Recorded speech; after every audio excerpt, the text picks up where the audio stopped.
ओम श्री गुरुदेवो नमः। ओम श्री परमात्मने नमः।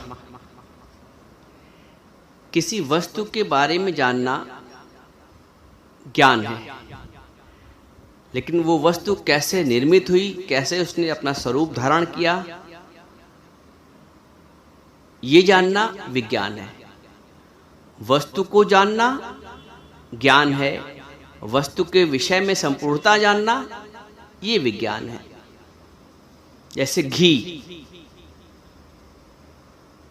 के मालूम बारे में ये पता है कि ये घी है, लेकिन घी कैसे निर्मित हुआ ये जानना विज्ञान है।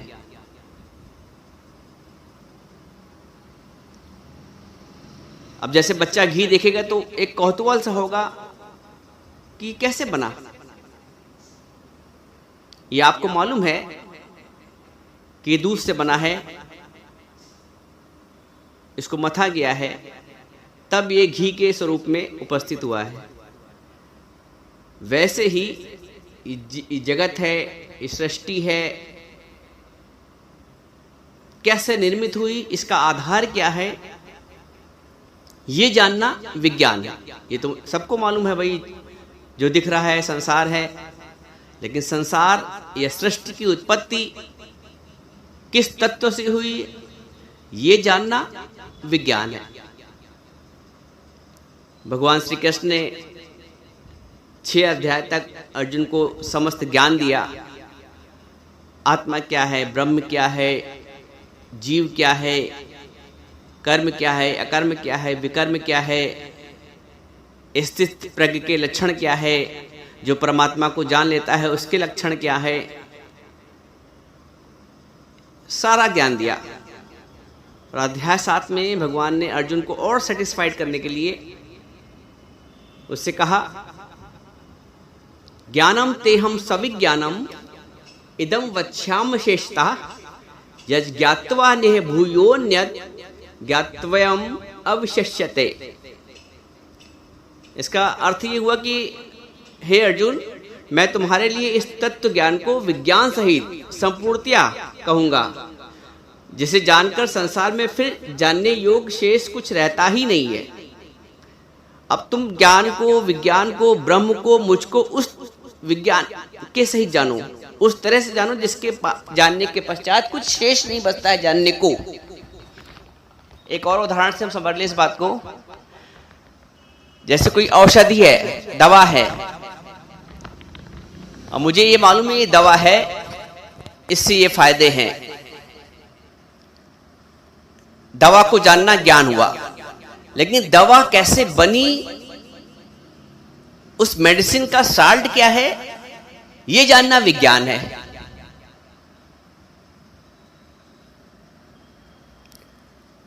तो जीव को जानना, जगत को जानना, सृष्टि को जानना, भगवान को जानना, ये सब ज्ञान है। अब भगवान अर्जुन से कहते हैं कि मैं तुमको इस ज्ञान को, इस संपूर्ण ज्ञान को विज्ञान के सहित बताऊंगा, और जिसके जानने के पश्चात फिर शेष कुछ भी नहीं बचता है जानने को। जब आपने जान लिया कि ये जो दवा है ये फला साल्ट से बनी है, फला केमिकल से बनी है, तब उसके पास बात जानने को कुछ शेष नहीं रहता है।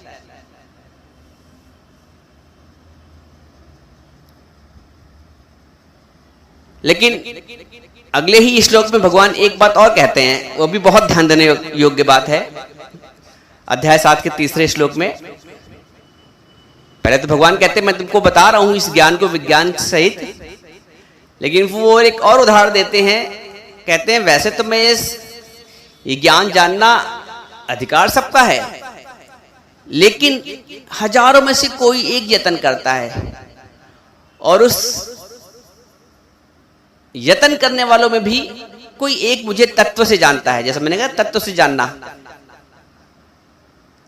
मनुष्याणाम सहस्रेषु कश्चित् यतेति सिद्धये यतताम अपि सिद्धानाम कश्चित् माम वेत्ति तत्वतः। कोई एक मुझे तत्व से जानता है। भगवान कहते हैं मुझसे भिन्न कुछ है ही नहीं, सर्वत्र मैं ही हूं। इस बात को तत्व से जानना ही विज्ञान है। मतः परंतरम नान्यत किंचित दस्ति धनंजय मई सर्वमिदं प्रोतम सूत्रे मणिगणाई। हे धनंजय, मुझसे भिन्न कुछ भी नहीं है। मैं ऐसे सारे जगत में पिरोया हूं जैसे धागे में मोती। अब इस बात को समझना कि परमात्मा सर्वत्र कैसे व्याप्त है, ये ज्ञान है।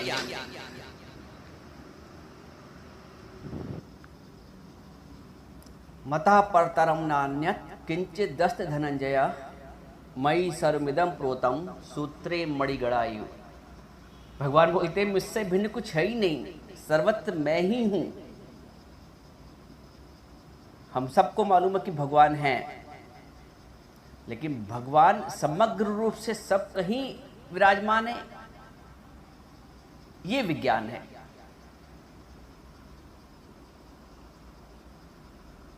हमने कुछ स्थानों पे जहां जहां से हमारी सिद्धि या स्वार्थ पूरा हो रहा है,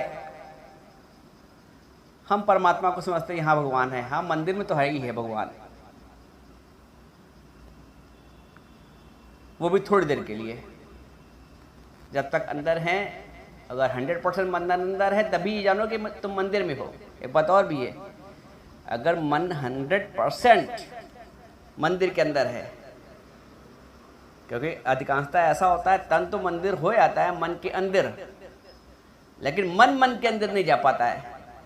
आप विश्लेषण समझिएगा, तन तो मन के मंदिर के अंदर चला जाता है, लेकिन मन मंदिर के अंदर नहीं जा पाता है, तो वहां कार्य सिद्ध नहीं हुआ। हम अपने स्वार्थवश जहाँ थोड़ी देर के लिए समझते भी हैं भगवान, वैसे तो भगवान कहता है मैं ऐसे पिरोया हूँ जगत में जैसे मोती में धागा, धागे में मोती, एक दूसरे के पूरक हैं। जैसे बर्फ में जल, घड़े में मिट्टी, ऐसे में शरबत। अब घड़े में मिट्टी के सिवा क्या हो सकता है? घड़े में मिट्टी के सिवा क्या हो सकता है? 100% वही मिट्टी।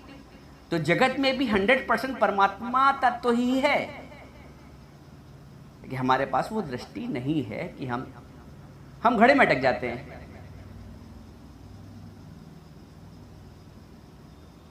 और जगत वैसे जगत में अटक जाते हैं।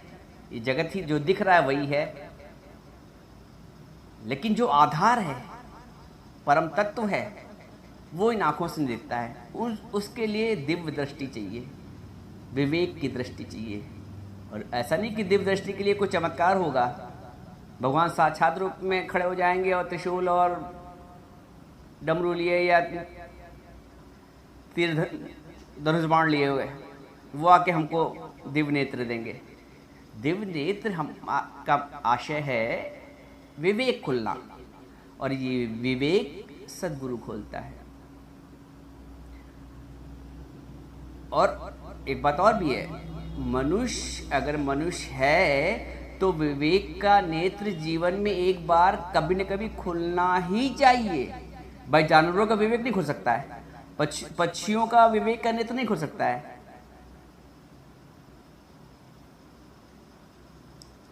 मनुष्य के अलावा किसी भी जीव का विवेक नेत्र उसके जीवन काल में नहीं खुल सकता है, परंतु मनुष्य का खुल सकता है विवेक का नेत्र। लेकिन कितना बड़ा अचंबा है, कितना बड़ा दुर्भाग्य हम तो कह सकते हैं कि मनुष्य होते हुए भी, विवेक का नेत्र होते हुए भी विवेक जागृत नहीं हो पाता है, विवेक खुल नहीं पाता है, क्योंकि उसको खोलने वाला कोई मिला ही नहीं। वो विवेक का नेत्र गुरु अपने ज्ञान से खोलता है। सद्गुरु जो ब्रह्म ज्ञानी गुरु है, जो तत्वदर्शी गुरु है, गुरु तो बहुत हैं, लेकिन जो तत्वदर्शी गुरु है, जो ब्रह्म ज्ञानी गुरु है, वो विवेक का नेत्र खोलता है। जैसे भगवान श्री कृष्ण ने अर्जुन का विवेक का नेत्र खोला। ऐसा नहीं कि अर्जुन को के पास विवेक का नेत्र नहीं था, लेकिन उसको खोलने की आवश्यकता थी। हम सब के पास, हम सब अर्जुन हैं, अर्जुन से कोई कम ना समझे अपने आप को, लेकिन अर्जुन भगवान श्री कृष्ण के शरणागत हुआ था। शिष्यस्ते हम त्वा साधिमाम त्वाम प्रपन्नम, हे प्रभु मैं आपका शिष्य हूँ। पहले तो अपना सखा मानता था, अपना भाई मानते थे कृष्ण को, लेकिन जब युद्ध के मैदान में भगवान ने उनको ज्ञान दिया तो दूसरे अध्याय में ही उन्होंने उनको गुरु मान लिया कि जब देखे ऐसा वचन बोल रहे, ऐसे वचन बोल रहे, ऐसे दिव्य वचन बोल रहे हैं, जो मेरे दो मित्र हैं, बाल सखा हैं, जो मेरे मित्र हैं या जो मेरे भाई हैं, वो इस तरह के वचन बोल रहे हैं, तो उनको समझ गए कि जब उन्होंने भगवान ने कहा कि मैंने इस ज्ञान को सूर्य को दिया, सूर्य ने अपने पुत्र मनु को दिया, मनु ने इच्छा, तो उसने कहा कि मेरे आपके बहुत जन्म हो चुके हैं। फिर भगवान ने अपना पूरा परिचय दिया। तो जब उसने देखा कि तब उसने उनकी शरण में चला गया भगवान की। शिष्यस्ते अहम, मैं आपका शिष्य हूँ। साधिमाम त्वाम प्रपन्नम। तो विवेक की नेत्र अर्जुन के पास थी पहले से। भगवान ने जब वो भगवान की शरण गया, भगवान ने खोल दिया। हम भी जब अब सच्चे गुरु की शरण में आते हैं, जो ब्रह्म ज्ञानी गुरु है, जो तत्वदर्शी गुरु है, जो तत्व देखता है, ऐसा जो शरीर का भाव रखता है, शरीर देखता है, धन दौलत से तौलता है किसी को, अमीर है शिष्य, गरीब है शिष्य, इस तरह से वो नहीं। जो तत्वदर्शी गुरु तुमको आत्मा करके देखता है, जो ब्रह्म करके देखता है, तत्व करके देखता है, वो तत्वदर्शी गुरु हुआ। तो वो तत्वदर्शी गुरु हमारा विवेक का नेत्र खोलता है जब हम उसकी शरण में जाते हैं। तो जीवन का उद्देश्य, मैंने बताया कि जैसे जीव है, कोई घोड़ा है, पशु पक्षी, या इनके विवेक नेत्र नहीं खोल सकता, क्योंकि इनको अपनी योनि में अपना भोग भोगना है। लेकिन मनुष्य की योनि जो है वो कर्म को काटने के लिए हुई है। हम इस बात को समझ ही नहीं पाते। हमारा कोई विशेष उद्देश्य है? हम खाली पढ़ लिख गए और नौकरी कर ली, पैसा कर ली, दुकान कर ली, व्यवसाय कर लिया, शादी कर ली, बच्चे कर ली, माँ बन गए, बाप बन गए, दादा दादी, नाना नानी बन गए। जीवन की खाली ये मात्र उद्देश्य नहीं, तो साइड में है उद्देश्य। क्योंकि मनुष्य जीवन का महत्व मैं आपको ऐसे बताऊं, आपने देखा होगा जब बच्चे लूडो, सबने खेला होगा लूडो, सांप सीढ़ी वाला जब खेलते लोग, तो खेलते खेलते 99 पर पहुंच गए, पूरा जीत लाए, एक नंबर पे आ जाए तो 100 पहुंच जाए और जीत गए, विजय प्राप्त कर ली। तो ये जो अपना ये जो हमारी जो जीवन की पृष्ठभूमि है, मानव जीवन है, बस वैसा ही है। ये मानव, हम 99 पे पहुंचे हुए ऑलरेडी, हम सब खेल आए हैं, सारे सीढ़ियां चढ़ के अब 99 पे पहुंच गए। मनुष्य जीवन अंतिम जीवन है। जन्म में सारे जन्म के कर्म काटने के पश्चात अब ये जो मनुष्य का जन्म है, ये अंतिम जन्म है। अब यहां से चूकेंगे तो फिर वो अपने कर्मानुसार अपनी योनि मिलेगी, पशु पक्षी कीड़े मकोड़े जो भी मिले। तो ये मनुष्य जन्म का महत्व तो समझो कि ये अंतिम लक्ष्य है। खाली मंदिर जाना ही पर्याप्त नहीं है, दान कर्म पुण्य पर्याप्त नहीं है। गुरु बिन माला फेरता, गुरु बिन देता दान, गुरु बिन दान हराम है, कहता वेद पुराण।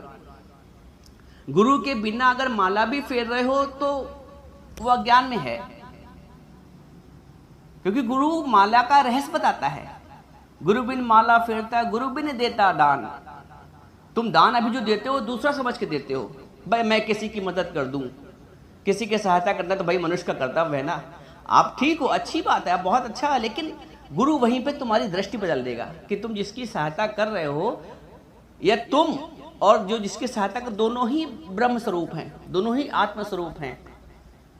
गुरु तुमको देह करके नहीं देखता है।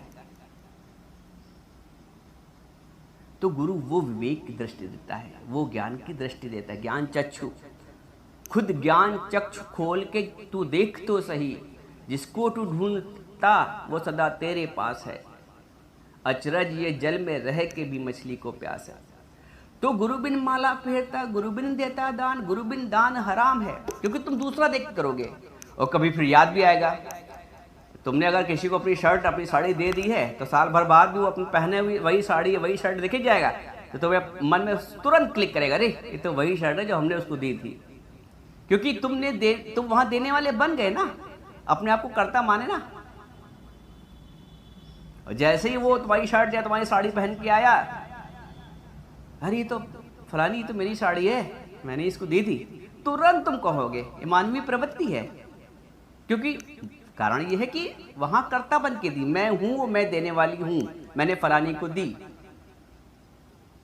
और अष्टावक्र गीता कहती है कि ना अहम कर्ता इत विश्वास अमृत पीत्वा सुखी भवा। संसार में वही सुखी है जिसके पास कर्तापन का भाव नहीं है।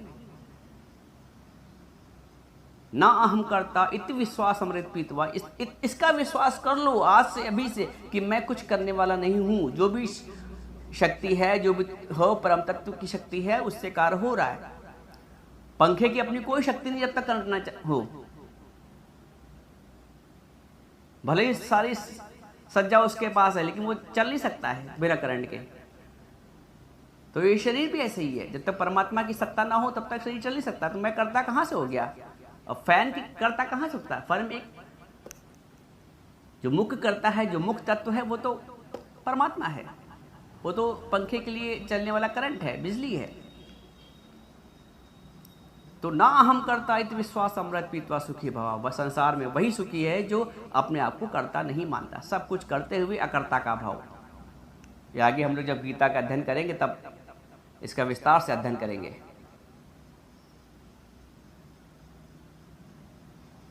तो बता रहा था कि वो जो लूडो है, सांप सीढ़ी का खेल है, 99 के पहुंचने के पश्चात भी 1 नंबर नहीं आया तो फिर वो सीधे 0 पे आ गए।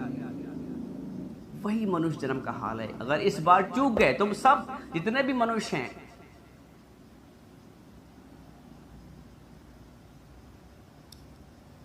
वो सब 99 पे बैठे हुए हैं।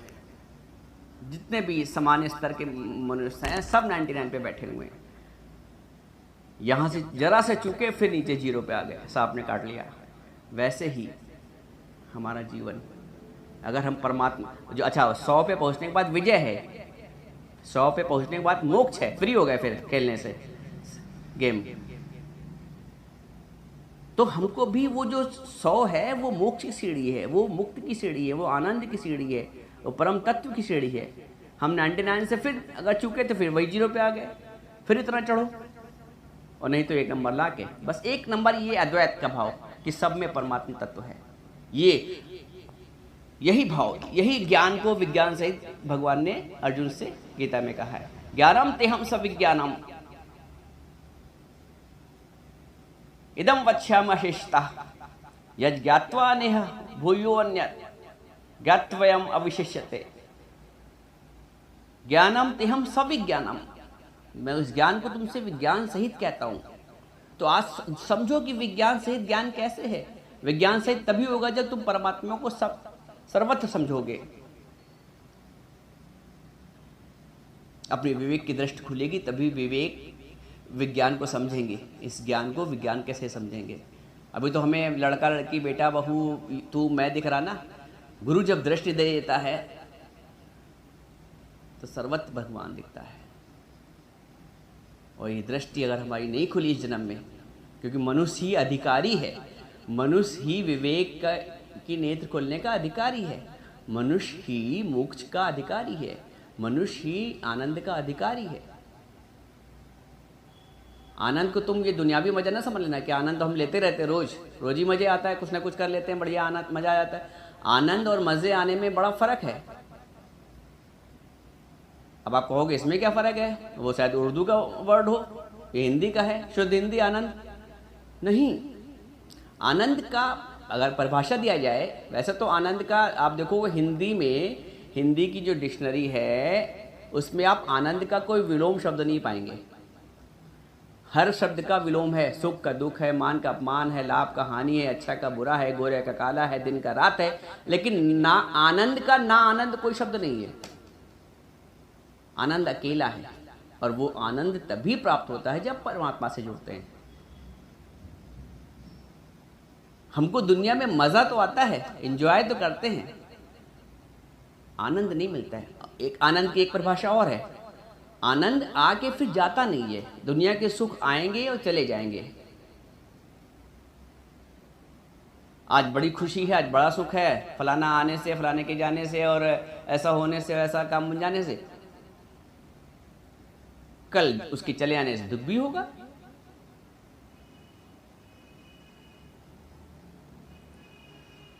तो जो शाश्वत है,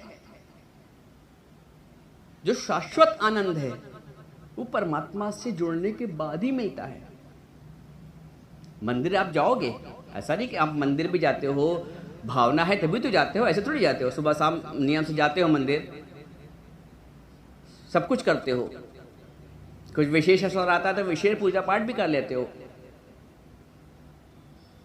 लेकिन उससे जो खुशी मिलती है, जो प्रसन्नता मिलती है, वो थोड़ी देर के लिए मिल जाती है। हाँ, एक सात्विक भाव आ जाता है कि मैं सुबह शाम वही मंदिर जाता हूँ, लेकिन उससे हमारे मोक्ष के द्वार नहीं खुलते हैं, उससे हमारा अज्ञान नहीं जाता है, उससे हमारा अहंकार नहीं जाता है, उससे हमारा ईगो नहीं जाता है।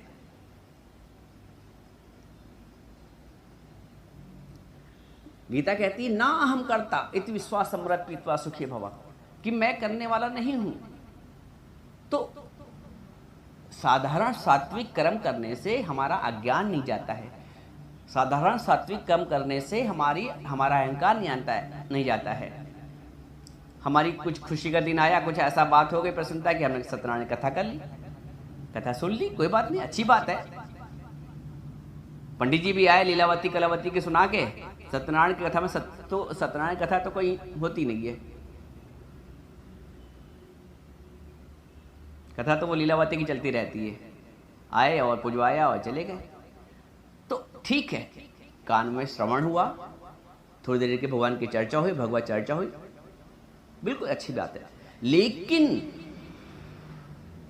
कथा के बाद सब फिर वैसे ही, ना हमारा उद्धार हुआ, ना जिसने अगले ने सुना उसका उद्धार हुआ, सब वही कहते हैं।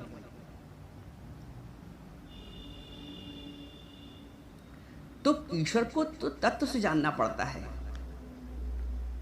तुम जाते रहे मंदिर, लेकिन अंदर ये भी भाव है कि मूर्ति है। कौन कहता है कि दीदार नहीं होता है, आदमी खुद ही तलबगार नहीं होता है। तुम्हारे अंदर तड़प होनी चाहिए। स्वामी रामकृष्ण परमहंस कहते थे, जैसे बच्चा अपनी माँ के लिए तड़पता है, तुम भी प्रभु के लिए तड़पो। तड़पते किसके लिए हो? जगत के लिए, बेटा बेटी के लिए, अपनों के लिए। ये तड़पन जब परमात्मा के लिए आ जाए। सुत वनिता परिवार हित रोया है दिन रात, कभी प्रभु के प्रेम में बहे अश्रुदोपात। सुत मीन्स बेटा, वनिता पत्नी, सुत वनिता परिवार हित रोया है दिन रात, कभी प्रभु के प्रेम में बहे अश्रुदोपात। जिस दिन हमारे अंदर से प्रभु के प्रेम में आंसू आ जाएंगे, जीवन सफल हो जाएगा। तो तड़पो, जैसे बच्चा माँ के लिए तड़पता है, मैं प्रभु के लिए तड़पूं, और प्रभु के लिए तभी तड़पूंगा जब प्रभु से प्रेम करता हूँगा। भाई प्रेम में तो आदमी तड़पता है, हम जगत से हम उसको प्रेम तो नहीं कहेंगे, जो जगत से करते हो वो मोह है, स्वार्थ है, आसक्ति है। प्रेम तो पवित्र है, प्रेम तो परमात्मा से ही होता है। तो जगत के लिए जो आंसू आते हैं, वही आंसू अगर परमात्मा के आने लगे, परमात्मा के लिए आने लगे, तो आनंद ही आनंद है। तो ऐसे तड़पो जैसे परमात्मा के लिए, तुम ऐसा तड़पो जैसे बच्चा माँ के लिए तड़पता है, और जहाँ गोद में आया प्रसन्न हो जाता है। हम भी ईश्वर के लिए इतना तड़पें, और तड़पेंगे तभी जब प्रेम करेंगे, जब भाव मन निर्मल होगा। कबीरा मन निर्मल भया जैसे गंगा नीर, पाछे लागा हरि फिरे कहे कबीर कबीर। आज से आरंभ कर दो मन को निर्मल करना। मन को रोज स्नान कराओ सत्संग से, रोज। जैसे नियम से नहाते हो रोज ना उठ के, नहा के तभी दुकान ऑफिस जाते हो, घर के काम करते हो, वैसे ही मन का स्नान सत्संग है, रोज का सत्संग। सौभाग्यशाली है कि हम सत्संग सुन सकते हैं और सत्संग को समझ सकते हैं।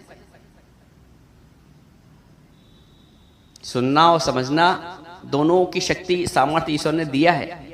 और अगर अभी भी हम नहीं समझेंगे अपने मनुष्य जीवन का महत्व, अपने इस शरीर का महत्व, तो फिर चुके तो फिर 99 से 0 पे आ गए। इसलिए 0 पे ना हो, और प्रयास रहो, यही रहे कि कि ईश्वर तुझ में अब श्वास श्वास सुमरो गोविंद, मन अंतर की उतरे चिंता। जब श्वास श्वास में गोविंद का सुमरन होता है तब मन अंतर की चिंता उतरती है, मन अंतर की। श्वास श्वास सुमरो गोविंद, मन अंतर की उतरे चिंत। अब हमारा प्रयास यही रहे कि हम श्वास श्वास में गोविंद का सुमरन करें। आप विसर्जन होए तो सुमरन कहिए सोए। हम सुमरन करते हैं तो कुछ बन के, मैं हूं, मैं सुमरन कर रहा हूं।